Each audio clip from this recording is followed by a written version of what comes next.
Bismillahirrahmanirrahim. Alhamdulillahirabbil alamin. Hamdan katsiran tayyiban mubarakan fih kama yuhibbu rabbuna wa yardah. Wassalatu wassalamu ala nabiyyina Muhammadin wa ala alihi wa sahbihi ajma'in, amma ba'd. Kembali kita membaca kitab Syurut La ilaha illallah wa Nawaqidul Islam karya Syekh Muhammad Sa'id Raslan hafizahullahu ta'ala. Beliau mengatakan, wa amma an-naqidus sadisu min nawaqidil islami faman istahza'a bi syai'in min dinir rasuli sallallahu alaihi wasallam aw thawabihi aw iqabihi fa innahu yakfuru. Adapun pembatal yang keenam dari pembatal-pembatal keislaman, barang siapa yang istahza'a, barang siapa yang mengolok-olok sesuatu bagian dari agama yang dibawa oleh Rasulullah sallallahu alaihi wasallam, au thawabihi, atau mengolok-olok suatu ganjaran kebaikan, au iqabihi, atau mengolok-olok suatu ganjaran keburukan, fa innahu yakfuru, maka dia kafir. Wa dalilu qauluhu ta'ala, dalilnya firman Allah Ta'ala, Qul abillahi wa ayatihi wa rasulihi kuntum tastahzi'un. Katakanlah wahai Muhammad, apakah dengan nama Allah, dengan ayat-ayat Allah dan dengan Rasulnya kalian tastahzi'un, kalian mengolok-olok? La ta'tadhiru qad kafartum ba'da imanikum. Tidak perlu kalian meminta maaf karena kalian telah kafir setelah kalian sebelumnya beriman. Surat Taubah ayat 65 sampai 66. Maka pembatal yang ke-6 adalah mengolok-olok bagian dari ajaran Islam apapun itu, ya, baik masalah buang hajat, ya, masalah cebok, ya, masalah taharah, ya, masalah celana cingkrang, ya, masalah cadar, masalah seseorang yang membiarkan jenggotnya, ya, masalah-masalah yang sepele di mata manusia ataupun masalah-masalah yang besar.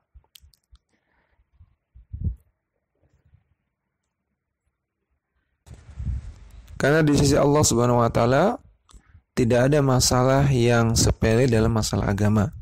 Semuanya masalah yang berat.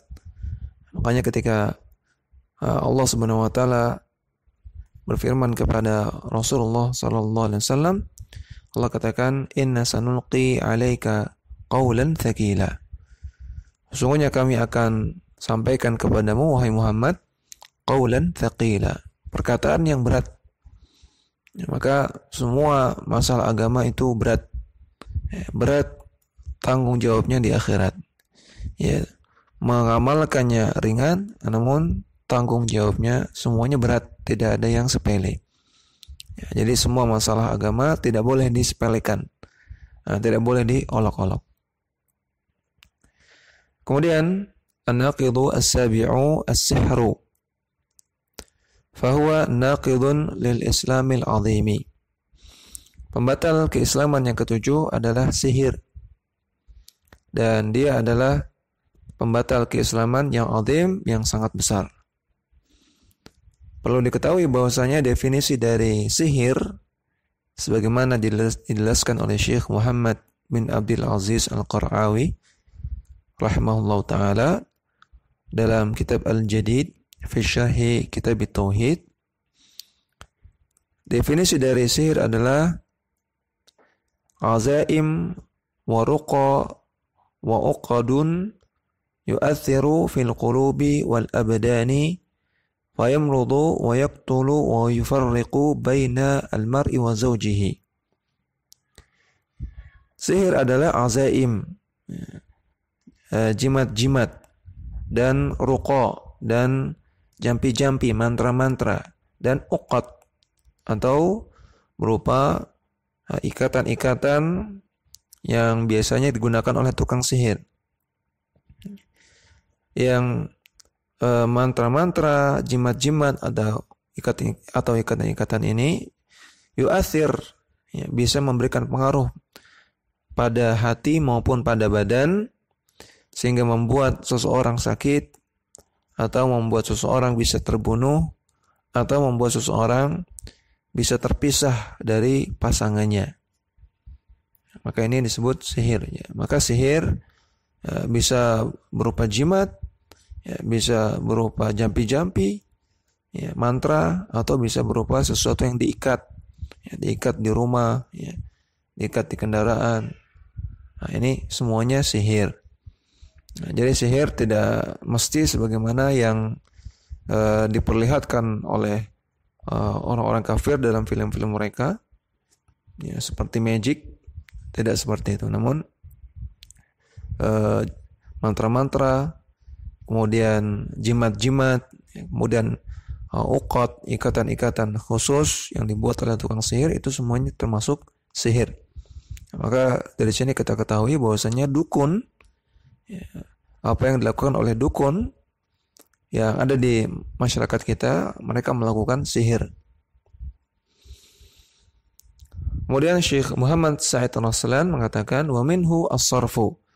Di antara bentuk sihir adalah apa yang dinamakan dengan as-sarfu.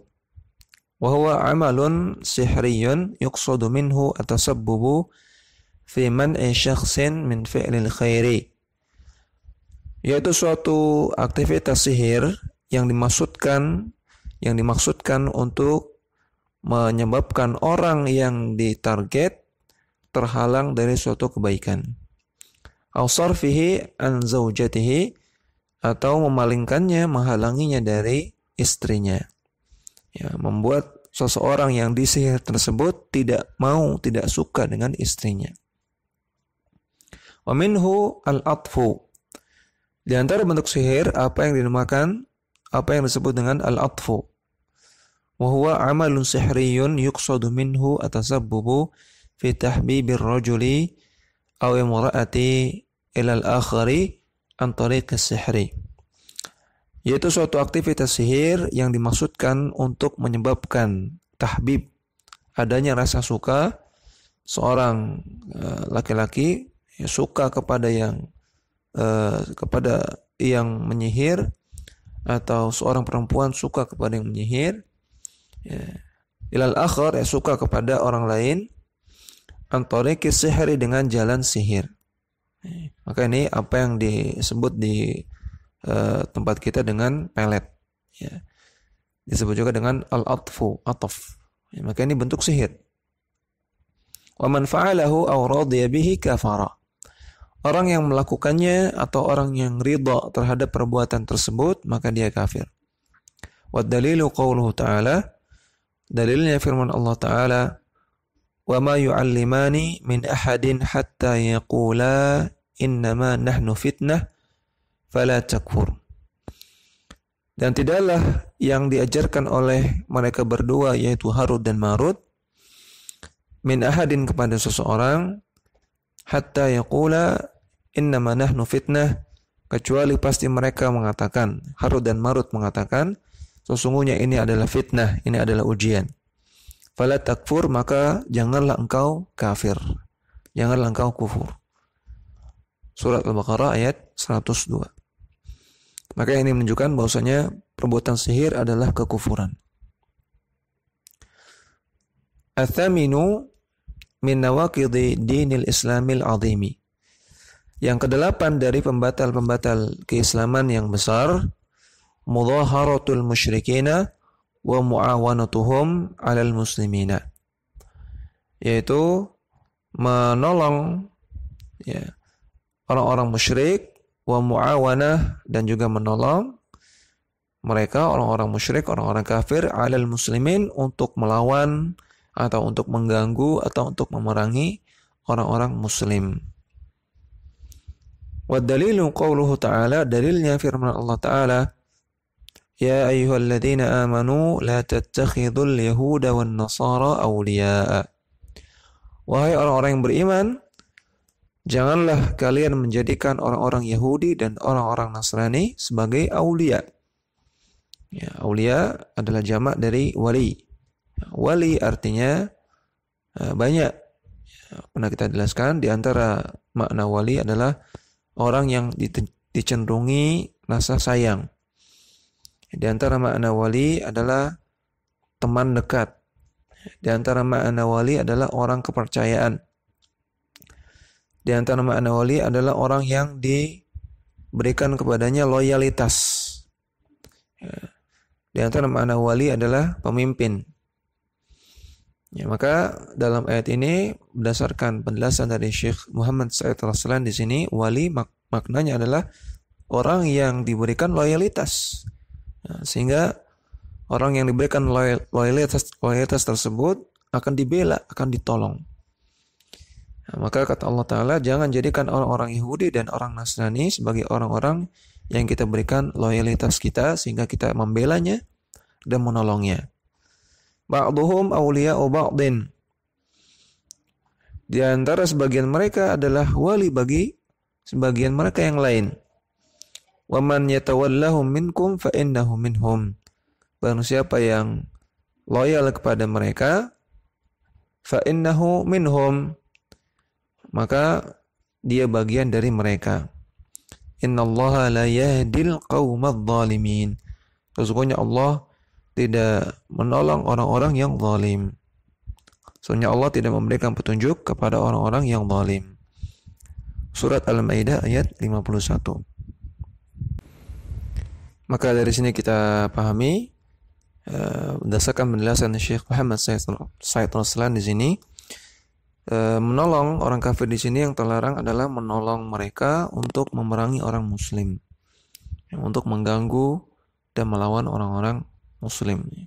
Maka tidak boleh loyal kepada orang kafir, menolong mereka untuk mengganggu orang muslim. Ini adalah di antara pembatal keislaman.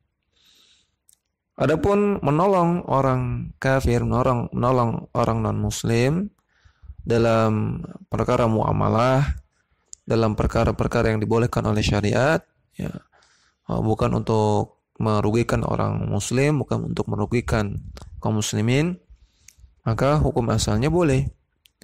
Sebagaimana Allah Ta'ala firman dalam surat Al-Mumtahanah ayat ke-8, Allah katakan, La yanhakumullahu 'anil ladzina lam yuqatalukum fid din. La yanhakumullahu 'anil ladzina lam yuqatilukum fid din wa lam yukhrijukum min diyarikum an tabarruhum wa tuqsitu ilaihim innallaha yuhibbul muqsitin. Allah tidak melarang kalian untuk berbuat baik dan berlaku adil terhadap orang-orang yang tidak memerangi kamu, orang-orang kafir yang tidak memerangi kamu karena agama, dan tidak pula mengusir kamu dari negerimu. Sesungguhnya Allah menyukai orang-orang yang berlaku adil. Maka ini dalil yang menunjukkan bolehnya menolong orang kafir dalam perkara muamalah, yang menolong tetangga kita yang non-muslim, memperbaiki kendaraannya misalnya, menolong mengangkat jemurannya, yang menolong menjemput anak sekolahnya. Maka ini tolong menolong dalam perkara muamalah. Hukum asalnya boleh, bahkan termasuk kebaikan. Karena Rasulullah SAW juga bersabda, Fi kulli kabadin rutbatu ajrin. Menolong semua makhluk yang bernyawa itu ada pahalanya. Maka menolong makhluk hidup, baik itu hewan ataupun manusia yang hidup secara umum, ini adalah kebaikan yang akan diganjar oleh Allah dengan pahala. Termasuk menolong orang kafir. Ya, misalnya ada yang profesinya dokter, pasiennya orang kafir, orang non-muslim, kemudian ditolong, maka termasuk perbuatan baik yang akan diganjar pahala oleh Allah Subhanahu wa taala.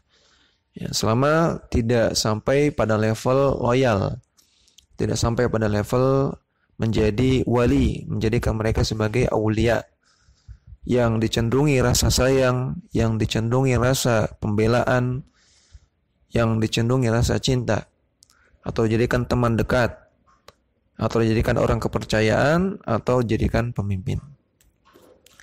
Demikian yang bisa kita sampaikan pada kesempatan kali ini. Wassalamualaikum warahmatullahi wabarakatuh wa ala alihi wa sahbihi wasallam.